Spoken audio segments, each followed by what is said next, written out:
ആശാനെ വന്നാ കട്ടയാണെന്ന് പറഞ്ഞു പോയതായിരുന്നു. നീ ഒരു മാസമായിട്ട് ഏത് കട്ടപ്പുറത്താണതാ? അല്ലേലും ഈ ബോഡിയിലൊന്നും ഒരു കാര്യമില്ലെന്ന് എനിക്ക് മനസ്സിലായി ആശാനെ. ഞാനൊന്നും ചെയ്തില്ലെങ്കിലും പെണ്ണുങ്ങൾ എന്റെ പുറകേ വരും. ഓ പിന്നെ പെണ്ണുങ്ങൾക്ക് അതാണല്ലോ പണി. എന്നെ കൊണ്ടൊന്നും പറ്റില്ല, മനസ്സിലായി കാണും. അതാണ് നിങ്ങൾക്ക് സഹിക്കാൻ പറ്റാനുള്ള കാര്യങ്ങൾ എനിക്കറിയാം. ഇന്ന് തന്നെ ഒരു മാതാവ് എന്നെ പറയാൻ പോയി. പുള്ളിക്കാരെ എന്നെ നോക്കിയിട്ട് പറയാനേ, നിന്നെ കണ്ട കടലിൽ ഉദിച്ചു പോകണ സൂര്യനെ പോലും. മദാമ മലയാളത്തില് മലയാളത്തിലല്ല, സായിപ്പിന്റെ സ്വന്തം ഭാഷയിൽ.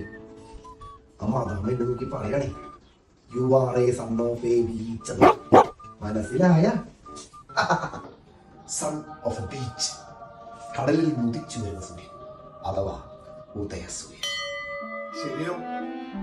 അല്ലെങ്കിലും ഈ ശരീരത്തോടൊന്നും ഒരു കാര്യമില്ല.